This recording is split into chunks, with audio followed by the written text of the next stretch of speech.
All right, well, let's go ahead and get started today. Welcome everyone to our special webinar on preparing for student loans to resume, a very timely webinar. And I wanted to introduce myself. I am today's host. My name is Debbie Johnson, and I am the Community Engagement Coordinator with the Johns Hopkins Federal Credit Union.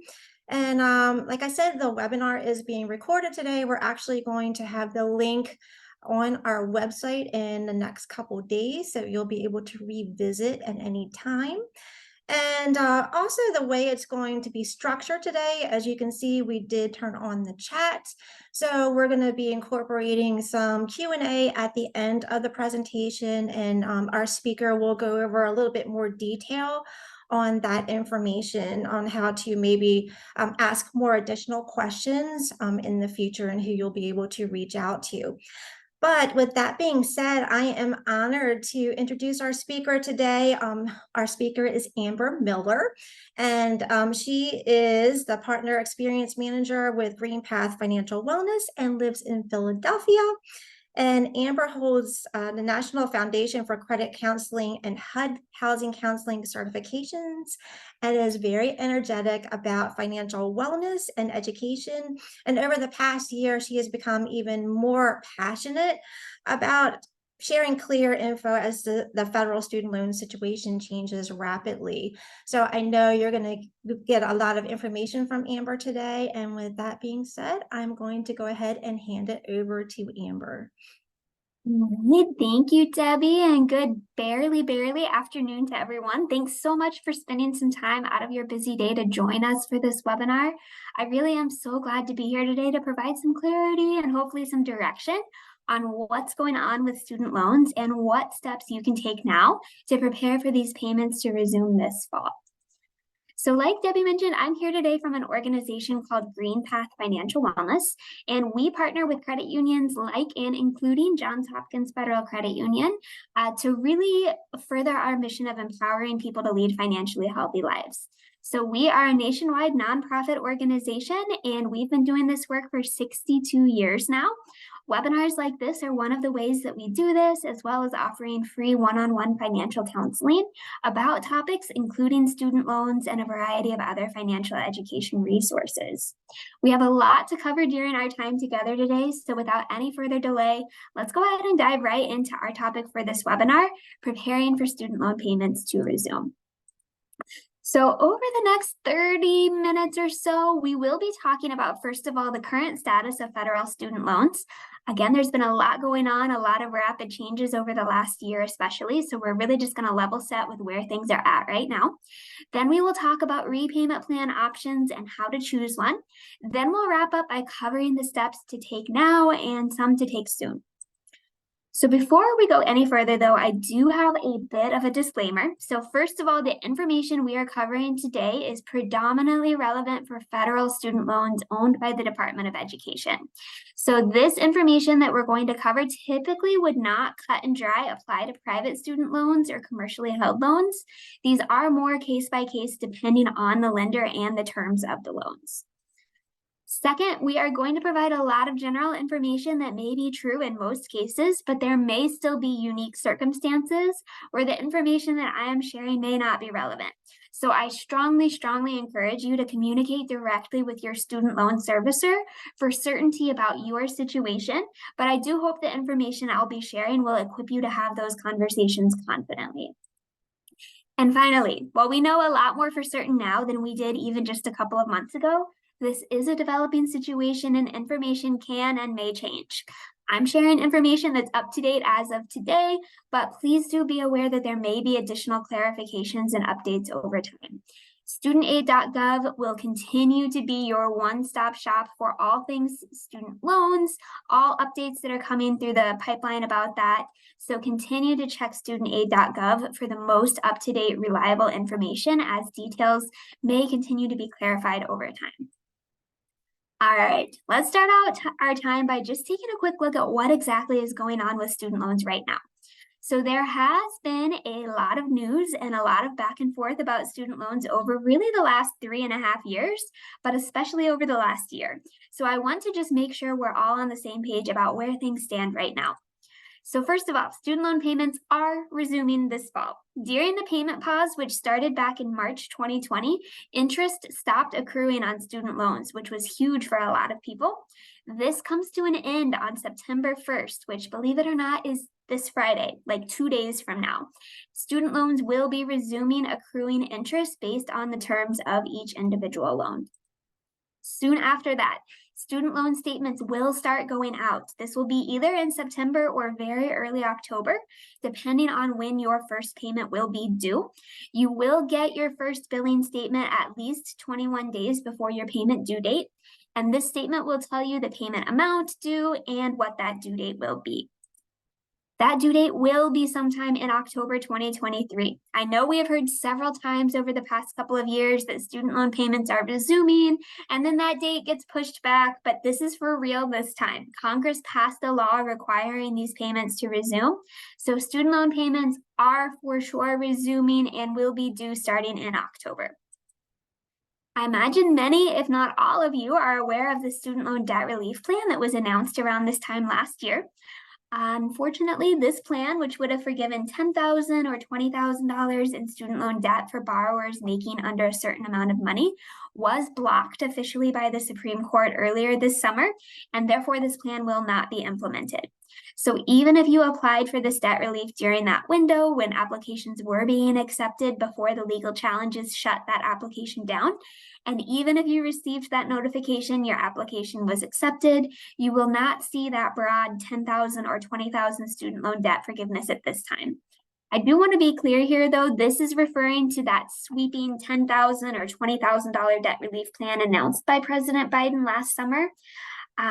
This is not referring to the Public Service Loan Forgiveness Program or any of the more targeted forgiveness that has been approved for smaller groups of people. There's been some forgiveness for people who attended or were defrauded by certain schools. There have been some announcements made for people who needed income-driven adjustments. Public service loan forgiveness, all of this is still valid. This is just referring to that broad plan that was announced that anyone who carried federal debt who made a certain income or less would be eligible for. So in summary, if you have an outstanding federal student loan balance, even if you were hopeful for that to be forgiven under the debt relief plan that President Biden announced a year ago, you will have a student loan payment due starting in October 2023, unless you left school within the last 6 months or are still actively enrolled full-time in school. This would be leave you in that automatic grace period. Or if you are eligible to take some of the actions we are going to discuss over the next 20 or so minutes here. So for those of us who started or who were making student loan payments before that payment pause began, a lot may have changed in the past 3.5 years. Income, other expenses, family size, and more. The payment plan that you were on prior to the pandemic may not make sense for you anymore, or it may look different than it did 3.5 years ago. Those who graduated or left school over the past few years may be preparing to make your first ever student loan payments. Whichever of these categories you fall into, I recommend that you spend some time exploring your repayment plan options to determine what is best for you at this time and based on the situation that you're in right now as these payments resume. We are going to spend the next little bit talking about a few of the main options, but I just want to say I can't get too into the weeds with all of these options during the time we have today. We'd have to be here all afternoon to really get in the weeds on each of these plans. So keep an eye on the chat. I'm going to be sending a lot of links your way in chat as we go through these next several slides. Pull these links up, take a look at them. If you are watching the recording and don't have access to this chat, every link that I'm going to be sharing during this section comes from studentaid.gov. So if you're watching after the fact and want to learn more, studentaid.gov is your one-stop resource to learn more about everything that we will be discussing over the next several minutes. All right, so before you start exploring the different repayment plan options, there are a few things I want to encourage you to ask yourself first. First of all, what are your short-term and long-term financial goals? Do you have a goal to get your debt paid off as soon as possible? Is purchasing a home your top goal in the next couple of years? And maybe your priority is saving as much money as possible to be prepared for that purchase. Think also about your short-term and long-term goals with your student loans specifically. Is your goal to pay as little as possible each month, regardless of how long it takes you to pay them off and how much you end up paying in interest? For some people, this is the case. They have other things they'd rather spend their money on monthly, or they know they're maybe eligible for public service loan forgiveness or something along those lines. This is totally okay if that is in line with your goal. Maybe your goal, though, is to pay your student loans off as quickly as possible, and you're willing to dig deep and find every spare dollar you can to throw at these loans. Or maybe you're somewhere in between. You want a reasonable payment, but you also want to get the loans paid off within a certain time period. It's helpful to know what these goals are, as this will help you choose what repayment plan option makes the most sense for you. A somewhat related question, but one that does get a little bit more specific. How flexible is your current budget? Do you have the ability to realistically reduce expenses or bring in more money, or would that be pretty challenging for you to do either of these? Do you currently have money left over in your budget, or some expenses you know deep down would be pretty easy to cut back on? Or are you already running short or barely scraping by just to cover your current expenses? The next question to ask is around the Public Service Loan Forgiveness Program. Is this something that you are actively working towards? If not, are you eligible for this program and interested in working towards it? If you're not familiar, the Public Service Loan Forgiveness Program forgives the remaining balance on direct federal loans after you have made 120 qualifying payments while working full-time for a qualifying employer. So only payments that are made under certain repayment plans, primarily some of the income-driven repayment plans we're going to talk about, these payments have to be made under certain repayment plans to qualify for public service loan forgiveness. So this is why this is a really important question to ask when choosing a repayment plan. You want to make sure you're picking an eligible plan if this is something you are pursuing. Qualifying employers for the Public Service Loan Forgiveness Program include U.S.-based government organizations, military branches, many nonprofit organizations. I did a quick search this morning and it looks like JHU is included in this list. If you are curious if your current, past, or potentially even future employer is a qualifying employer, you can search at studentaid.gov/PSLF. There is an employer search tool. I also put the link in the chat for those of you joining live to determine if your employer is an eligible employer for this program. And finally, after considering all of these things, you're ready to take a closer look at which repayment plan is most in line with your financial goals and your financial situation.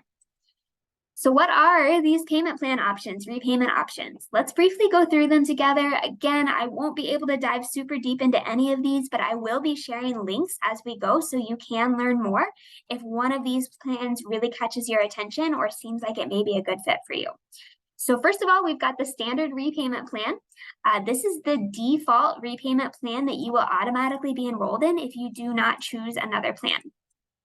The standard repayment plan is set up to repay your loan balances plus interest within 10 years, with the exception of direct or FFEL consolidation loans, which may have a repayment period of as long as 30 years, depending on the balance of that loan. If your goal is to pay your student loans off as soon as possible, the standard repayment plan may be a good option for you. This may not be a great option for you if your goal is to keep your monthly payments small. This repayment plan is also not a qualifying repayment plan under the Public Service Loan Forgiveness Program. So if you are pursuing that PSLF program, you would likely want to avoid this option as well.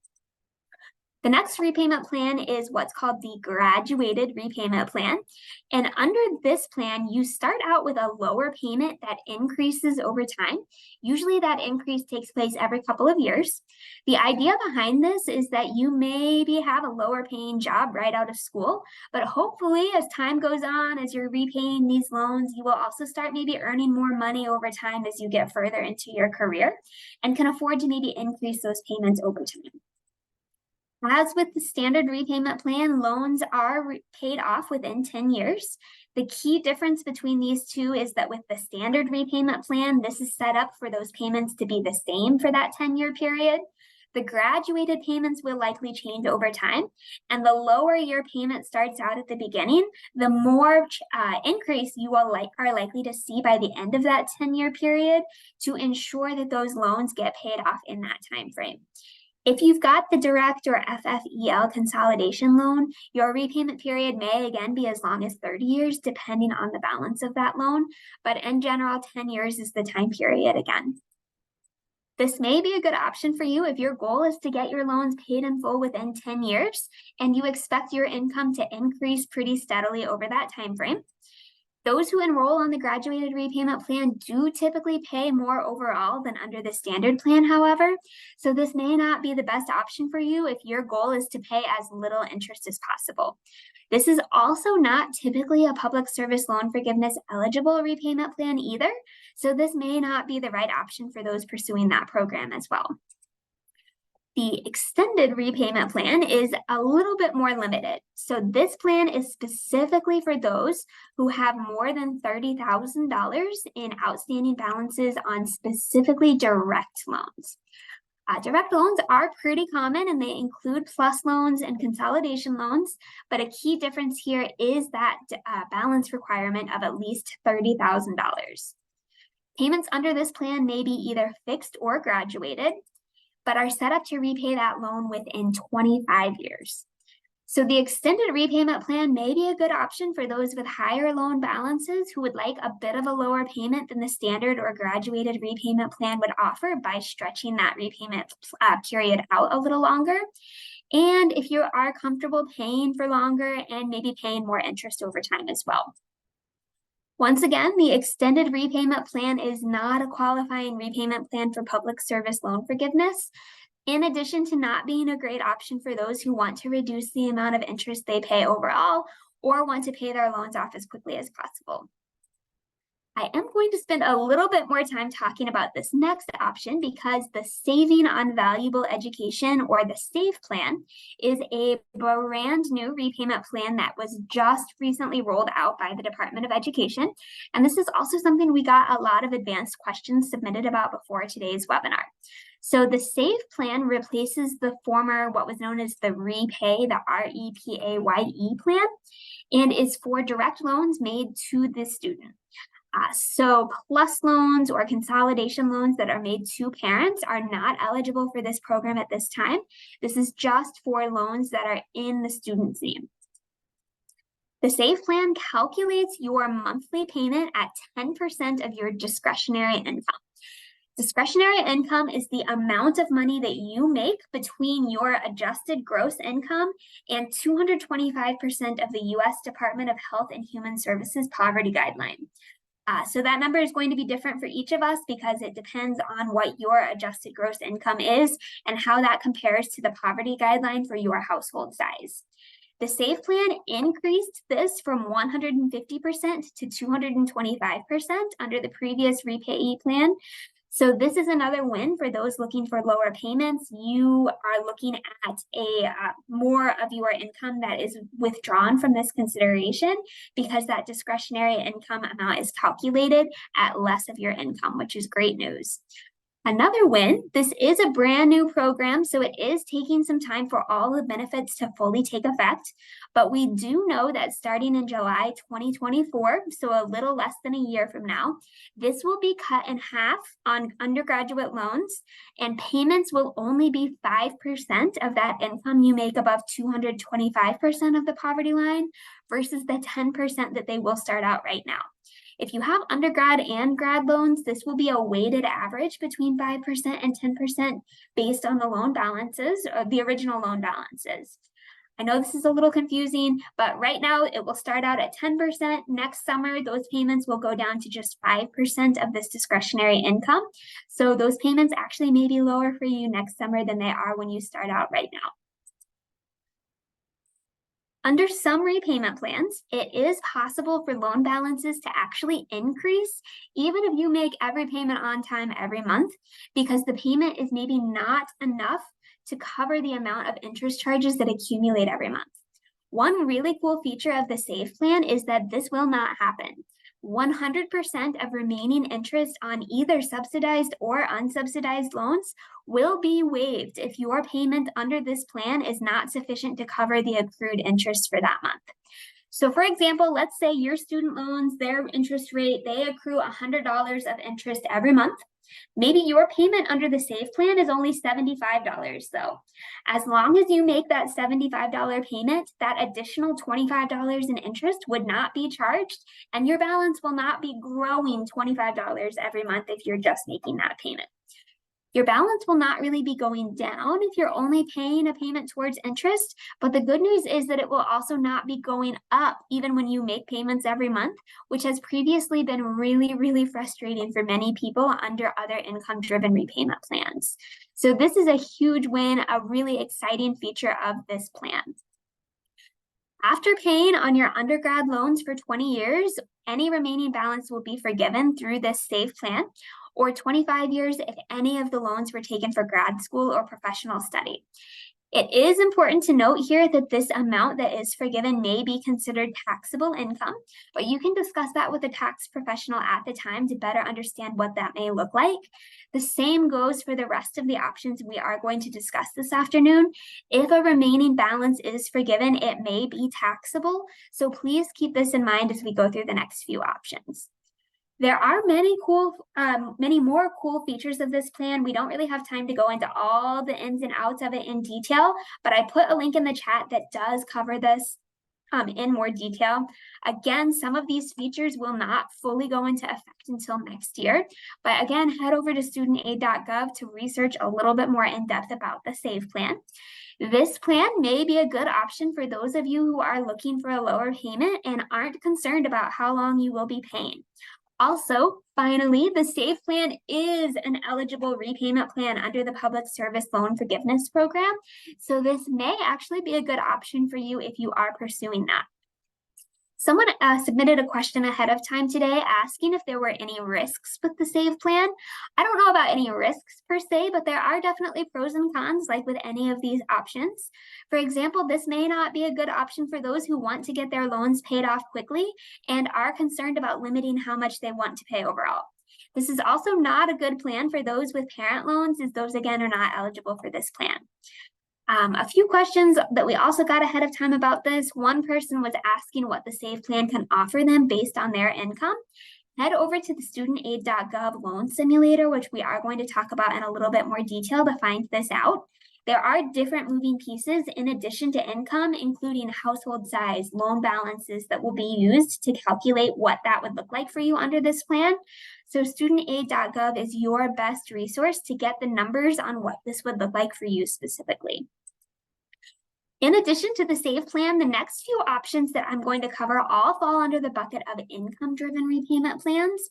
These last options are all pretty similar, so I'm going to move a little bit quicker through these. The first is the pay-as-you-earn plan, which calculates your monthly payment at 10% of your discretionary income, but ensures that payment is never higher than what it would have been if you chose the standard payment plan instead. Payments are recalculated each year based on your current income and your family size. The pay-as-you-earn plan has a 20-year repayment period, and any remaining balance is forgiven after this has been satisfied. And the pay-as-you-earn and other income-driven plans we are about to cover are all qualifying public service loan forgiveness repayment plans. So this may also be a good option for those who are also looking to have a lower monthly payment. This and the remaining income-driven options we are going to discuss may not be a good option for those who don't have high debt compared to their income, or for those who want to repay their loans as soon as possible and want to reduce the amount they repay overall. The income-based repayment plan calculates payments at, again, 10% of the discretionary income, but this is for new borrowers who have borrowed in July 2014 or after. If you borrowed before July 2014, this is 15% of your discretionary income. But this plan also ensures your payments will never be more than they would have been under that 10-year standard repayment plan as well. The repayment plan the repayment period under this plan is 20 years for new borrowers after July 2014 and 25 years for borrowers before that date.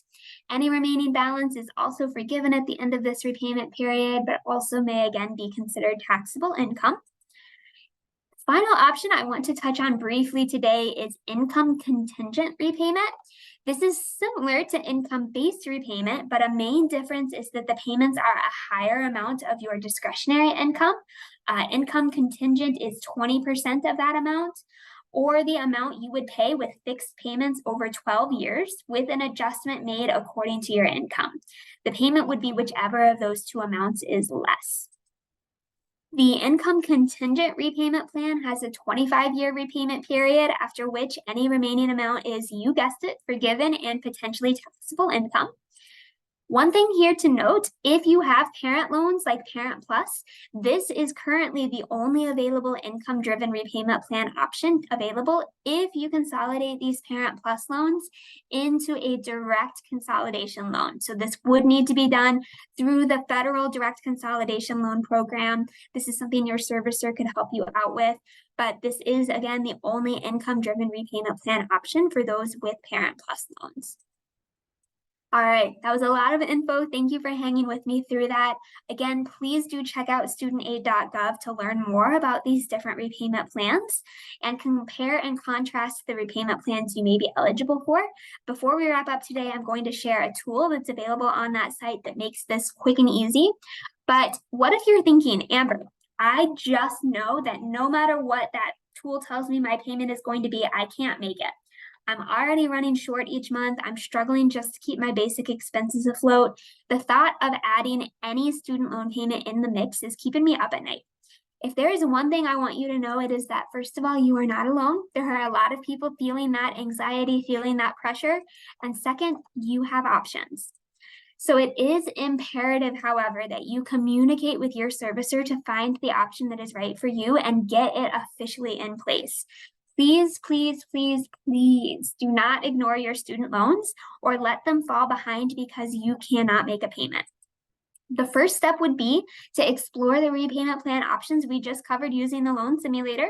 For those who fall in a certain income bracket, you may be eligible for a $0 payment on some of these income-driven repayment plans. This means that your loans are under a repayment plan officially. You are working towards that maximum repayment period after which your loan balances would be forgiven, and the payment that you have due every month is $0. This is best case scenario in many situations, not all, of course, but many. So even if you're not eligible for a $0 payment, your payment due may be very minimal. I've seen payments as low as $5 under some of these repayment plans. It is important to note you may have to reapply every year and provide updated information and family size info, but this is my first recommendation if you are concerned about your ability to make payments. Explore your options just to see if you are eligible for a $0 or a very low monthly payment. If you're not, and perhaps maybe you're in a temporary financial hardship that you anticipate to get better, communicate with your loan servicer to find out if you are eligible for a forbearance or a deferment. This may give you some time to not have to make your payment or not have to make a full payment while you get these ducks in a row. This is different from having a $0 payment under a repayment plan based on your income, as it typically does not count as payments towards forgiveness, but this may be a good option if you are temporarily unable to make the payments you are required to make under a repayment plan. Finally, if you are not eligible for an affordable monthly payment and you are not eligible for a forbearance or a deferment, and there is simply no way that you can make the payment that you have due at this time, the Department of Education has created a temporary on-ramp period as these student loan payments resume. This is only expected to be in place for the next year and is designed to come alongside those who cannot make a payment. This on-ramp means that late, partial, or completely missed student loan payments will not lead to negative credit reporting or loans being sent to collections or transitioning to default status. However, please hear me saying this should be a worst case scenario only, because this is a temporary option. Payments are officially due. Interest will still be accruing. The Department of Ed just wants to limit the long-term ramifications for those who need a little bit more time getting their payments back on track, or maybe somehow aren't aware that their payments are due, I do really implore you to explore your repayment plan options or determine your eligibility for a forbearance or deferment first. Please do not count on this on-ramp to be a long-term solution for you, especially because details have not really been clarified yet about what will happen at the end of this one-year on-ramp to any balances that have fallen behind. All right, as we start to come to the end of our time together, what steps can you take now and in the weeks ahead to prepare for these payments to resume? First and foremost, make sure that your student loan servicer can get a hold of you. Servicers will start reaching out with information and statements. I think I've gotten 3 emails this week alone from my student loan servicer. A lot of servicers changed during the pandemic. Both my husband and I have new loan servicers than what we had prior to the pandemic beginning. So don't count on your previous servicers still being who you'll pay. Log into your federal student aid account at studentaid.gov to find out who your current student loan servicer is. Once you've determined who your servicers are, head to their website and either register for an account if it is a new servicer, or get logged back in if your servicer is the same as you had before. And carefully confirm your contact information. If you have the same servicer, a lot has changed for many of us in the last 3.5 years. I moved, so I needed to make sure that my address was updated. Many servicers communicate via email, so ensure that your servicer has your current email, current mailing address, as well as phone number. They typically aren't reaching out by phone to you, but it still doesn't hurt to make sure that all of that information is up to date. If you plan to set up automatic payments for your student loans, which I do recommend, take a look at take a look at the information that is maybe in the account already, or confirm or add the account information you will want those payments coming out of. Even if you know your bank account information did not change since the pandemic began, you will still need to confirm your auto pay enrollment with your servicer for this to resume. Not only does automatic payment make sure that your payments are getting made on time, but you will also receive a 0.25% interest rate savings if your loans are set up with auto pay. 0.25% isn't a ton, but every little bit helps. So that's another incentive to get those payments set up to come out automatically. We talked briefly about a variety of repayment plan options. Now is the time to explore which makes the most sense for you in a little bit more detail. I'm putting a link in the chat for the studentaid.gov loan simulator, and this is the best, by all means, resource to go to determine which repayment plan option you are eligible for and compare the options to one another side by side. When you go to the loan simulator, they'll ask you some questions about your financial situation and your financial goals, like we talked about earlier, and then they will recommend a repayment plan for you based on this. This recommendation will include some information on why they think it's a good fit for you, and will provide an estimated monthly payment, an estimated total amount to be repaid, and an estimated payoff date under that plan. There will also be the option to click to view and compare all plans. I highly recommend you do this and carefully look at the differences of what each repayment plan would look like for you to ensure you're choosing the best fit. Someone asked ahead of today's webinar if there was a calculator to compare different plans. Yes, this is your best source for that. The studentaid.gov loan simulator is the #1 resource that I point people to, that I want to make sure you're aware of when it comes to picking a repayment plan. After comparing your options and choosing the one that you feel like is the best path for you, go ahead and apply for it at studentaid.gov. Remember, you will automatically be enrolled in the standard repayment plan if you don't choose a different option. So now is the time to explore your options and apply for the repayment plan that best fits your situation and goals before those statements start going out in September. I recommend you do this as soon as possible. If you can get it done by the end of August, great, but I know that's like 2 days from now. So at the very least, if you can strive to get it done by the end of this weekend, before those statements start to cycle, this is something that can be helpful for you. If you were on an income-driven repayment plan before the payment pause, you at the very least will need to recertify your income. But again, I recommend exploring all of the different plans, making sure that even if you were on a plan before the pandemic, it's still the best fit for you. If your student loans were in default prior to the beginning of the payment pause, which means that your loans had fallen far enough behind that they had gone to collections, this can hold you back from a lot of things like going back to school and potentially even purchasing a home and other financial goals. The Department of Ed has created the Fresh Start program as a temporary one-time program to get your loans out of default. To take advantage of this, I'm putting a link in the chat here for you. You will need to contact your loan holder to let them know you would like to use the Fresh Start program to resolve your defaulted loans.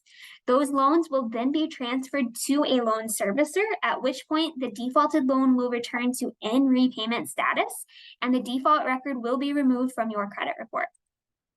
Once this has taken place, you will get the opportunity to choose and enroll in a repayment plan.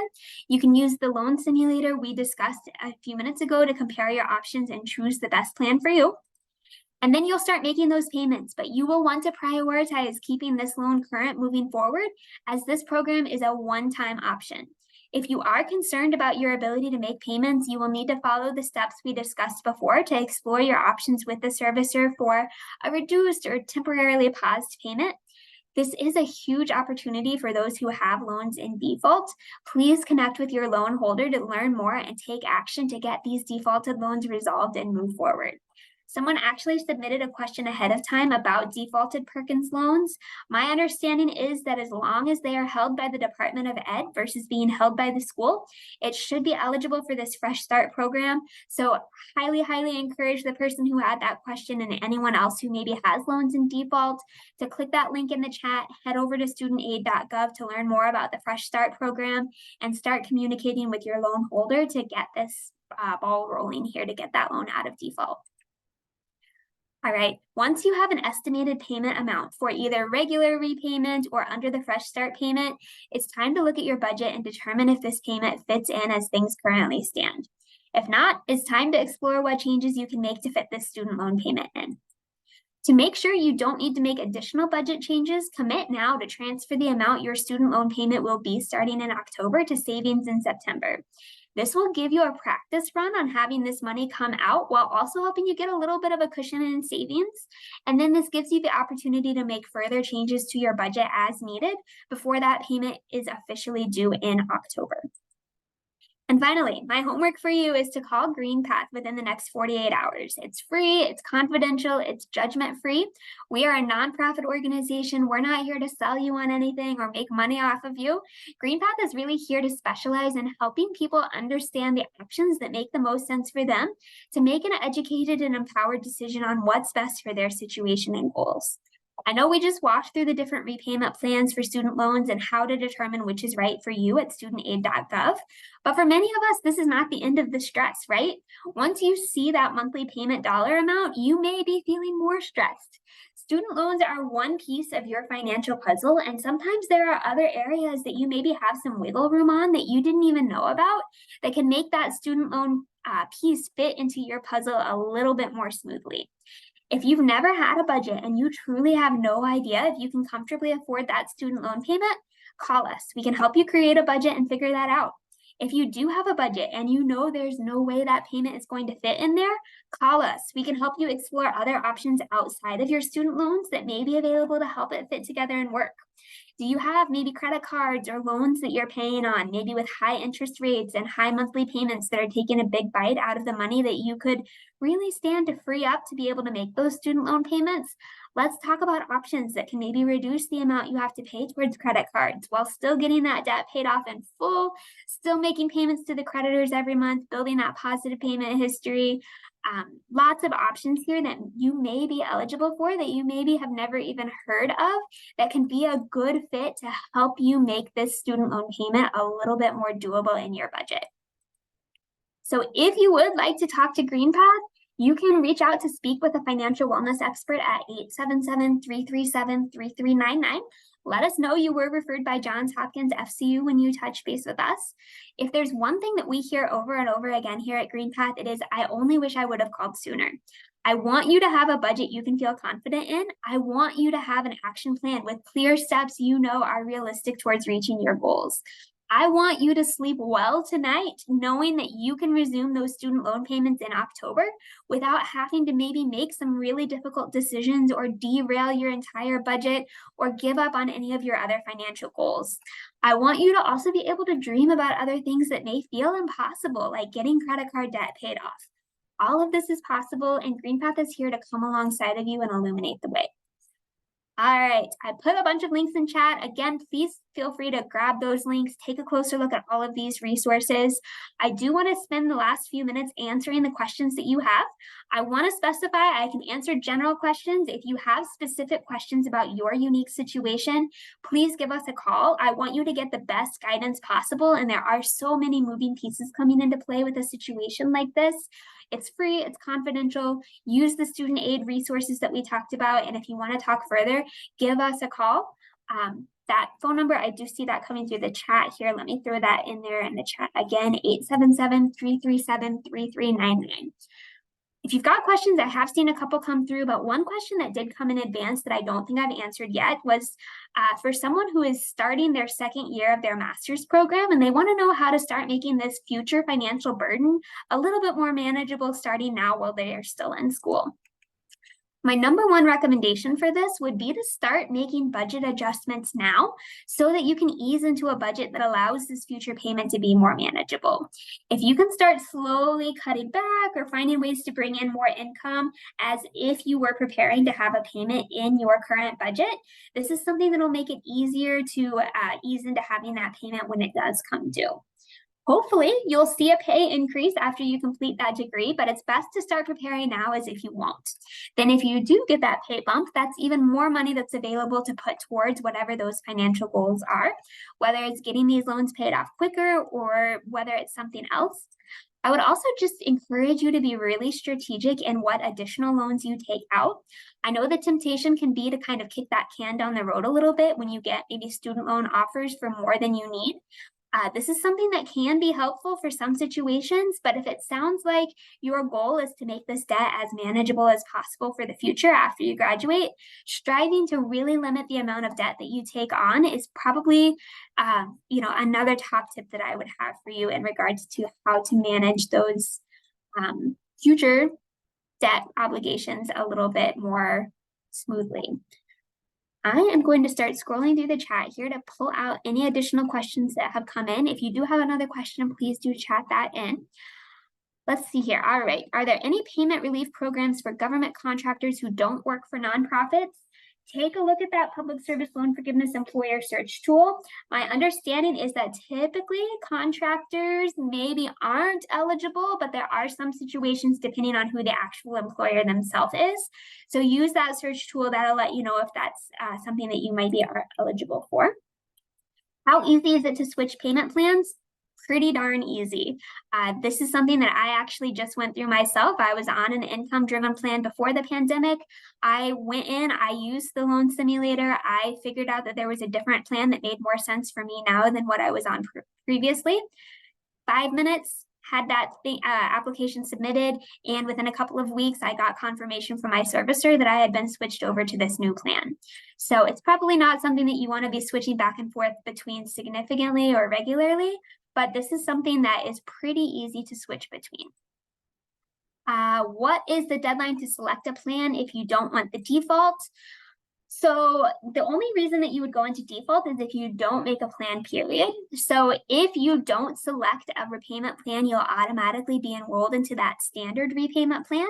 Again, that payment maybe is higher than you would be eligible for under an income-based plan. As far as a deadline, if you get that statement and you're like, holy moly, this is not a payment that I can afford, let me take a look at my options, you should still be able to apply for that repayment plan, explore your options there. Oftentimes this may actually delay when your payment due date is while they review your application there, but I would just encourage you, the sooner that you can take a look at those repayment plans and come up with the option that's best for you, the better that will be. Are consolidation loan rates the same for everyone? No. When we're talking about federal consolidation loans, typically that is calculating the average. Your interest rates will typically vary across your loans depending on what the rates are at the time that that loan was taken out. So the consolidation rate for federal loans is typically looking at around that midpoint there.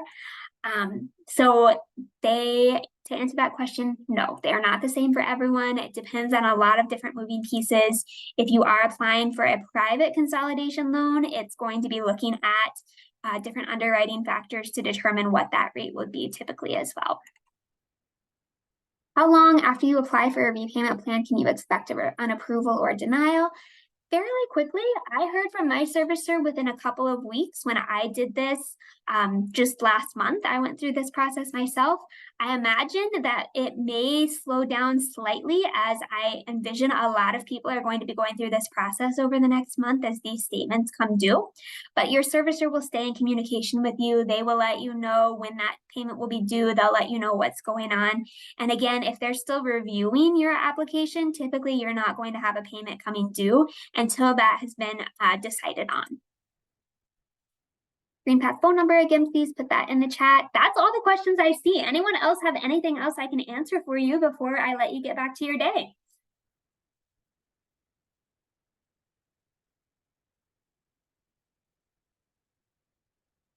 If you were never part of the public service loan forgiveness but made plans before COVID, can you apply and have these payments applied to the 120 consecutive?